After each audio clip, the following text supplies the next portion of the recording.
Kali ini saya mengambil tema komposisi yang lebih spesifik dari sistem tata suara, yaitu komposisi efek di dalam mixing console. Itu ada bermacam-macam ya, ada plate, ada hole, ada room, ada flange, ada pitch, ada delay, dan banyak lain yang belum bisa saya sebutkan satu persatu.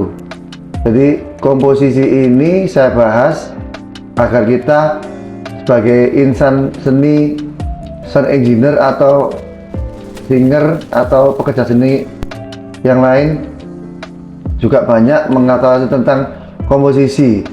Jadi dalam sebuah pertunjukan konser atau pertunjukan seni, layaknya ada komposisi, yaitu efek. Jadi saya ambil contoh, kalau seorang singer A itu dia memakai efek untuk dia bernyanyi.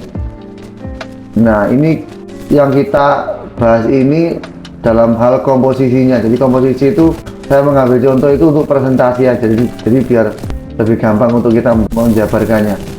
Jadi kalau kita memakai efek dalam sebuah pertunjukan untuk singer, seyogianya komposisi efek ini tidak melebihi dari suara aslinya. Jadi misal suara asli itu 100%. Jadi komposisi ini mungkin mentok kalau bisa 20 atau 30%. Karena kalau komposisi efek ini melebihi dari itu, yang terjadi akan suara aslinya mungkin akan terdegradasi. Jadi suara asli itu akan tertutupi dengan efek yang suaranya malah mungkin tidak akan menjadi lebih jelas ya, akan menjadi kacau ya.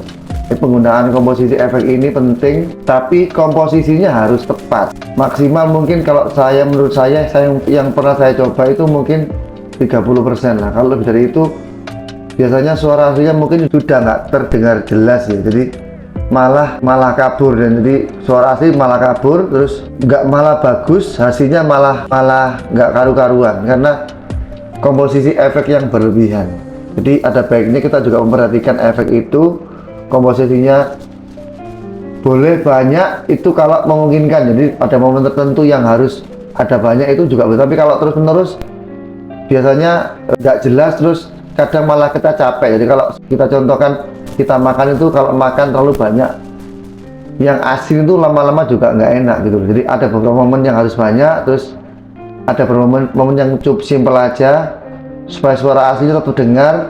Karena basicnya efek ini atau reverb ini mungkin hanya pemanis ya. Misal kalau muka itu, mukanya sudah ada cantik atau cakep, jadi kita tambah pemanis saja, tambah eyeshadow, tambah lipstick tipis sedikit, jadi tidak merubah bentuk aslinya. Karena banyak dari teman-teman singer atau pekerja seni itu mungkin kurang paham, karena kalau suara kurang bagus, solusinya kasih efek banyak. Padahal tidak demikian, karena kalau kita memberikan yang berlebihan seperti yang saya bilang tadi, akan kacau karena suara yang aslinya akan ketutupan. Jadi komposisinya harus pas supaya hasilnya juga bagus. Jadi bentuk-bentuknya yang asli juga sudah, bentuk aslinya kelihatan, tapi juga ada pemanisnya. Jadi ada pemanisnya dari efek tadi itu. Jadi efek itu tidak merubah karakter suara, dia hanya mempercantik. Jadi mempercantik suara yang sudah ada. Jadi source-nya sudah ada, dipercantik itu aja. Jadi tidak merubah karakter suara. Demikian penjelasan tentang komposisi efek untuk kali ini. Untuk kemudian berikutnya, video-video berikutnya mungkin akan saya jabarkan efek yang hole itu biasanya untuk apa aja, room kita pakai untuk apa aja, plate kita untuk pakai apa aja, dan lain sebagainya. Mungkin ke depan akan lebih saya jelaskan lebih spesifik secara mendalam. Sekian, terima kasih, semoga bermanfaat.